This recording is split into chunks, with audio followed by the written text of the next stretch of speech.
Assalomu alaykum, aziz yoshlar. Ismim Kamula Aliyeva, huquqshunosman va gender tengligi masalalari bo'yicha mutaxassisman. Bugun sizlarni savollaringizga javob berishga harakat qilaman. Zo'ravonlik bu o'zi nima? Biz zo'ravonlik deganda avvalambor bolaning shaxsiy chegaralariga daxl qilingan har qanaqa harakatni tushunsak bo'ladi. Masalan, bu jismoniy ko'rinishda bo'lishi mumkin. Ya'ni bolaning tanasiga turli og'irlikda bo'lgan tan jarohati yetkazish, bu urish, turtish yoki boshqa turdagi tan jarohatiga zarar yetkazuvchi harakatni tushunamiz. Faqatgina jismoniy ko'rinishda zo'ravonlik bo'lmaydi, ruhiy ko'rinishda ham bo'lishi mumkin. Ruhiy ko'rinishdagi zo'ravonlik bu haqorat qilish, tuhmat qilish, sha'ni va qadr-qimmatini yerga urish, kamsitish ko'rinishida ham bo'lishi mumkin. Kattalarning gapiga kirmasam, ular meni kaltaklashadi yoki ruhiy bosim o'tkazishadi. Bunday vaziyatda men nima qilishim kerak?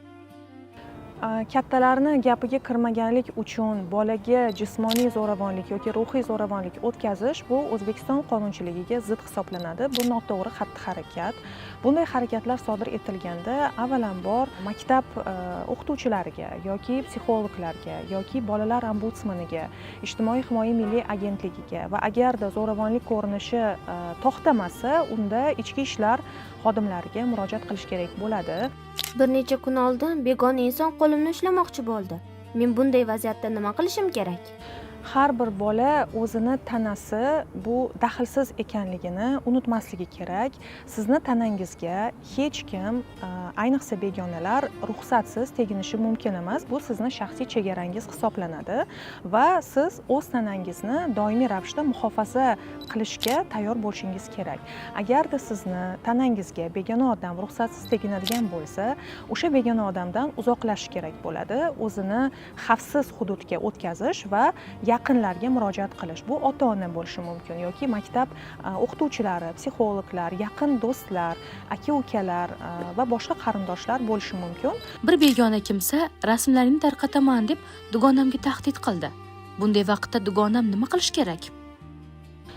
Agarda siz mana shunaqa holatga tushib qolgan bo'lsak yoki dugonangiz shaxsiy rasmlarini tarqatish bilan qo'rqitish orqali onlayn kiberbullying holatiga tushib qolgan bo'lsa, birinchi navbatda bunday holatda albatta ota-onaga yoki yaqinlarga, pedagoglarga, psixologlarga va bolalar bo'yicha mas'ul bo'lgan organlarga albatta murojaat qilish kerak. Sababi bunday holatda sizni umuman aybingiz yo'q. Bu o'sha noqonuniy harakatni qilayotgan shaxslarning mas'uliyati hisoblanadi va bu uchun jinoiy javobgarlik belgilangan. Sinfimizda bir zo'ravon o'quvchi bor. Hammani masxara qiladi va zaif o'quvchilarga qo'l ko'taradi. Biz nima qilaylik? Aziz yoshlar, hurmatli talabalar, bizda afsuski maktab yoshlarida, maktab vaqtlarida, sinflarda albatta mana shunaqa xulqi yaxshi bo'lmagan, zo'ravonlik holatini ko'p qaytaradigan bolalar bo'lishi mumkin. Bunday holatda sinfning pozitsiyasi bu birlashish.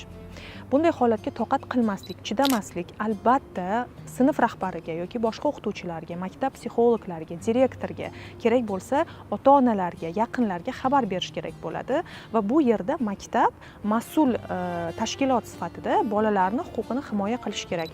Jamiyatdagi zo'ravonlik holatlarini qanday kamaytirish mumkin deganda biz albatta birinchi navbatda o'zimizdan boshlashimiz kerak. Mana siz katta sinf o'quvchilarisiz, talabalarsiz, yaqinda katta hayotga qadam qo'yasiz, o'zingiz oilali bo'lasiz, farzandli bo'lasiz.